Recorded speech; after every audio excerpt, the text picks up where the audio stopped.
இப்போது நம்ம ஓ வரிசை எழுத்து வாய்ப்பாட்டை நம்ம பார்க்க போகிறோம். சரிங்களா? இப்போது இது நம்ம ஏற்கனவே சொன்னது தான், உயிர் கூட்டல் மெய் இவை இரண்டும் சேர்ந்து உயிர்மெய் எழுத்துக்களை நமக்கு தருகின்றது அப்படின்னு சொல்லிட்டு.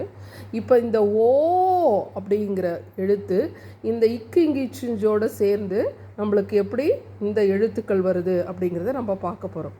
சரிங்களா? ஓ நெடில் இங்கே இந்த ஓவில் வந்து நான் சுழிச்சிருப்பேன், சின்னதாக சுழிச்சிருக்கேன். ஓ நீட்டி சொல்லணும். சாதா ஓ அப்படி சொல்கிறதுக்கும் இது வந்து ஓ அப்படின்னு நீட்டி சொல்லணும். சரிங்களா?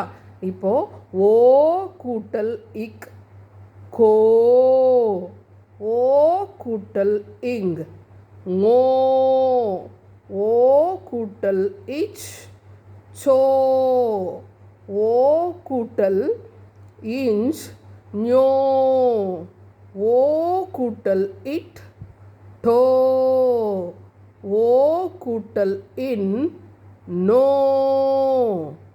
ஓ கூட்டல் இத் தோ, ஓ கூட்டல் இந்த் நோ, ஓ கூட்டல் இப் போ, ஓ கூட்டல் இம் மோ, ஓ கூட்டல் இ யோ, ஓ கூட்டல் இர் ரோ, ஓ கூட்டல் இல் லோ,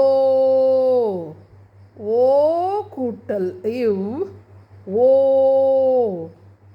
ஓ கூட்டல் இள் ழோ, ஓ கூட்டல் இள் லோ, ஓ கூட்டல் இர் ரோ, ஓ கூட்டல் இன் நோ. சரிங்களா? இப்போ இதில் ஒன்று சொல்லணும். இப்போ வந்து இரட்டை கொம்பு, கா, துணைக்கா இவை மூன்றும் சேர்ந்தது ஓர் எழுத்து தான். இரட்டை கொம்பு, கா, துணைக்கால் இவை இரண்டும் சேர்ந்தது மூன்றும் சேர்ந்தது ஓர் எழுத்து தான். சரிங்களா? நீங்கள் வந்து இது ஒரு எழுத்து, இது ஒரு எழுத்து, இது ஒரு எழுத்து அப்படின்னு நினச்சிக்கக்கூடாது. இவை எழுத்துக்கள் தான், ஆனால் இவை இரண்டும் சேர்ந்து ஓர் எழுத்தாக தான் நம்ம தமிழில் சொல்கிறோம்.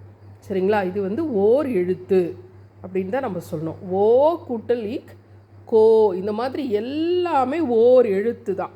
இப்போ சின்ன பிள்ளைங்க நீங்கள் என்ன பண்ணுவீங்க, இது ஒரு எழுத்து, இது ஒரு எழுத்து, இது ஒரு எழுத்து அப்படின்னு நினச்சிப்பீங்க. அப்படி நினச்சிக்கக்கூடாது.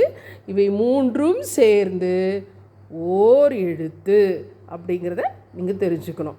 சரிங்களா? வணக்கம்.